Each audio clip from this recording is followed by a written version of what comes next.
in the details.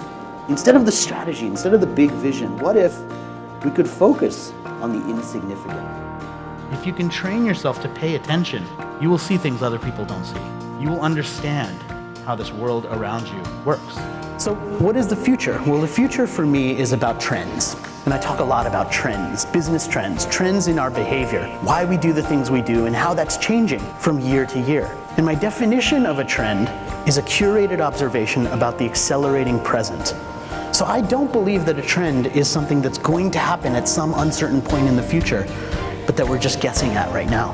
I believe that a trend has something to do with the present. And if we can learn to predict the accelerating present, that is the things that are happening right now, that will happen more frequently and with more impact in the future, then we can start to predict the future. Rohit is the Wall Street Journal best-selling author of 5 books on topics as wide-ranging as the future of business, how to build a brand with personality, and why leaders always eat left-handed. He spent 15 years leading brand strategy at Ogilvy and Leo Burnett marketing agencies, is a 2-time TEDx speaker, teaches marketing and public speaking at Georgetown University, and has been invited to deliver non-boring keynote presentations at events in 27 countries around the world.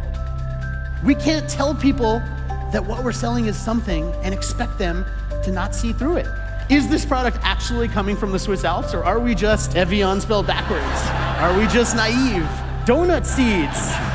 This is the next big product on Amazon.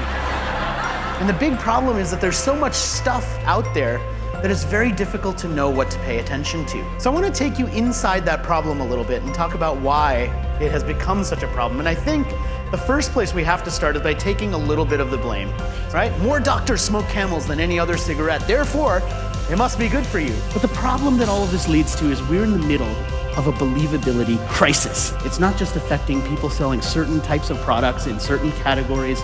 This is affecting all of us. It is harder to be believable today. So what are you going to do about that? How are you going to be more believable? It has to do with being able to deliver on one thing, and that one thing is trust. If we're trusted, we sell more products. Trust is not something that's given anymore. Trust is something we have to earn. And what they really want is an experience, something that lasts for longer, something that doesn't happen necessarily all the time. But when it does happen, we remember it. Another brand that does this amazingly well in a slightly quirky way is the Hans Brinker Budget Hotel in Amsterdam, which says that they've been proudly disappointing travelers for 40 years. Hans Brinker Budget Hotel, Amsterdam. It can't get any worse. But we'll do our best. They have brochures with asterisks next to everything that's not included, including maid service, lamps, curtains, windows, bed sheets. Why would any hotel brand, much less one that actually wants to succeed, use marketing like this?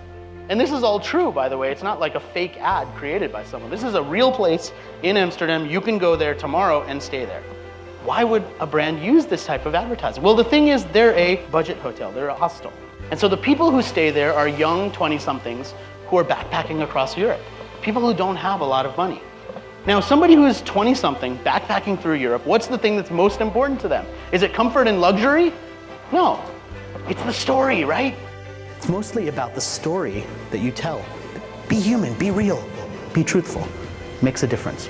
The sad fact of media is this video, which was titled "Squirrel Dodges Lamborghini," was the #1 video several years ago for 3 days straight. So how do we get past that? Because this is not information overload, this is noise overload. How are we going to ignore that noise and actually figure out what matters? Curation is the key. Curation is the one thing. That's what turns noise into meaning. One of the things people talk about and think about when it comes to trends is the trends are like finding a needle in a haystack. And the haystack method is the way that I curate trends. It's the process behind curating trends. And it's got 5 steps: gathering, aggregating, naming, elevating, and proving.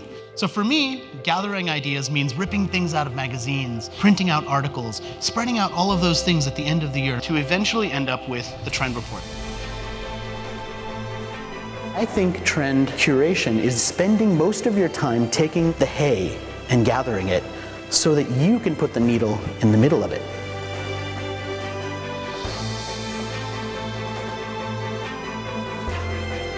The principle of not overplanting your field is a perfect analogy for something we do in business all the time, isn't it? We come up with all sorts of ideas that we never follow through on. We have all sorts of meetings that we probably don't need. We're overplanting our field in the business context. And by looking outside of that context, by engaging your curiosity, you see something that you usually wouldn't. You see a pattern that you might have otherwise missed. And not only would you be able to engage that curiosity to see those patterns, but you'd also be further along to predicting the future.